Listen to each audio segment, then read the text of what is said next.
Friends, ఈ కథ చదువులో యావరేజ్ గా ఉండే ఒక అబ్బాయి గురించి. రోజంతా మొబైల్ చూడడం, ఇంట్లో ఉండడం తనకు అలవాటుగా ఉండేది. ఇంట్లో తన అమ్మగారి ఆరోగ్యం కూడా బాగుండేది కాదు. వాళ్ళది చాలా పూర్ ఫ్యామిలీ. వాళ్ళ ఇంట్లో అవసరాలు చాలా కష్టంగా గడిచేవి. ఎవరైనా ఇంట్లోకి వస్తే కూర్చోమండని కూడా చాలా ప్లేస్ ఉండేది కాదు. ఒకసారి తన ఫ్రెండ్ వాళ్ళ ఇంటికి వచ్చాడు. అతని ఫ్రెండ్ తనని పిలవడానికి ఫస్ట్ టైం వాళ్ళ ఇంటికి వచ్చాడు. వాళ్ళ ఇంటిని చూసి అతను షాక్ లో ఉండిపోయాడు. తను అంటాడు, "నువ్వు ఇలాంటి ప్లేస్ లో ఉంటావా అని." అప్పుడు ఆ అబ్బాయి, నేను ఇక్కడే ఉంటాను, ఏమైంది?" అప్పుడు తన ఫ్రెండ్ సైలెంట్ గా ఉంటాడు. కాసేపు అయ్యాక అతని ఫ్రెండ్, మీ ఇంట్లో పరిస్థితులు ఇంత కష్టంగా ఉన్నాయి. అమ్మ అనారోగ్యంతో ఉంది. నాన్న పగలు రాత్రి కష్టపడి కొంచెం డబ్బు సంపాదిస్తున్నాడు. దాంతో ఖర్చులన్నీ చూసుకుంటున్నాడు. ఆయన నువ్వు రోజంతా మొబైల్ చూస్తూ టైం వేస్ట్ చేస్తున్నావు. ఫ్రెండ్స్ తో టైం పాస్ చేస్తూ ఉంటావు. నీకు మీ ఇంట్లో ఉన్న పరిస్థితుల గురించి కొంచెం ఆలోచన కూడా లేదు. తను అడుగుతాడు, ఒక్కటి చెప్పు, ఎవరిని మోసం చేస్తున్నావు? అమ్మనా, నాన్ననా? నిన్ను నువ్వు మోసం చేసుకుంటున్నావు. అది నీకు అర్థమవుతుందా? అది నీకు అర్థమైతే నువ్వు ఇలా ఉండవు. ఆ తర్వాత కాసేపు అయ్యాక తన ఫ్రెండ్ నాతో రా అంటాడు. ఎక్కడికని అడిగితే, లేదు నిన్ను తను రా అంటాడు.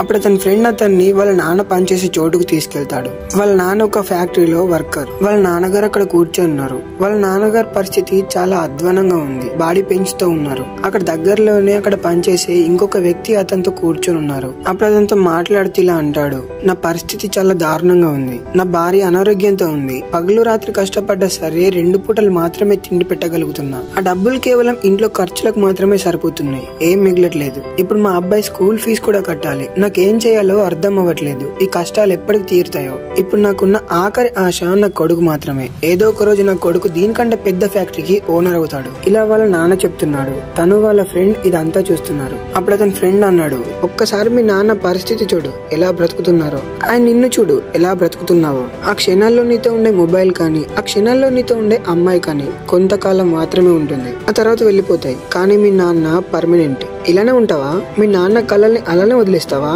అరే, మార్చుకోని అలవాట్లని.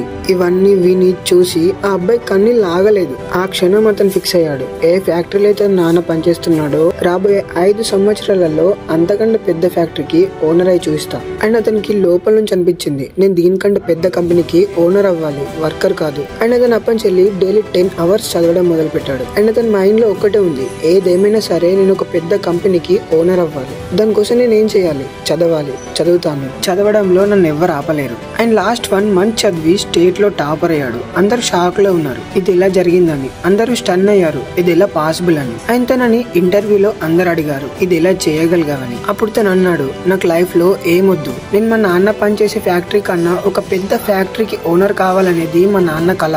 ఓన్లీ ఆ కళను తలుచుకొని నేను ఇంత చదవగలిగాను. అండ్ మన స్టేట్ లో ఫస్ట్ వచ్చాను. ఫ్రెండ్స్, ఈ కథలో స్టార్టింగ్ పాయింట్ మీకు కనెక్ట్ అయి ఉండొచ్చు. ఇండియాలో majority of people middle class or poor family అయి ఉంటారు. ప్రతి పిల్లాన్ని లేదా ప్రతి అమ్మాయిని వాళ్ళ పేరెంట్స్ చాలా కష్టపడి చదివిస్తూ ఉంటారు. మీ సిచ్యువేషన్ కూడా ఇలానే ఉండొచ్చు. ఈ కథలో ఆ అబ్బాయి అతని రియాలిటీని యాక్సెప్ట్ చేశాడు. ఆ సిచ్యువేషన్ ని మార్చుకున్నాడు. మీరు మీ రియాలిటీని యాక్సెప్ట్ చేస్తారా? మీ సిచ్యువేషన్ మార్చుకుంటారా? లేదా నా లైఫ్ ఇంతే అని మిడిల్ క్లాస్ పూర్ ఫ్యామిలీలో మిగిలిపోతారా?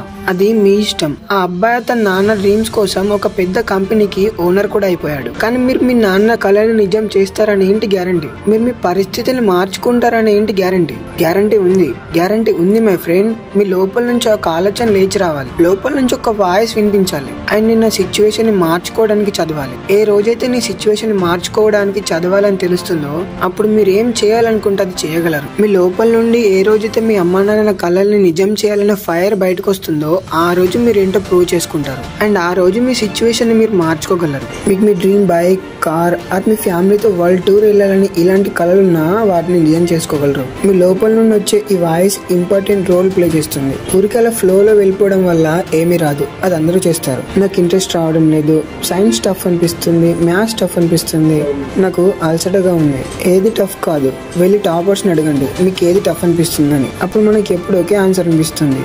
చదివే వాళ్ళకు ఏది కష్టం కాదు. వాళ్ళ లైఫ్ లో ఒక్కటే ఉంటుంది.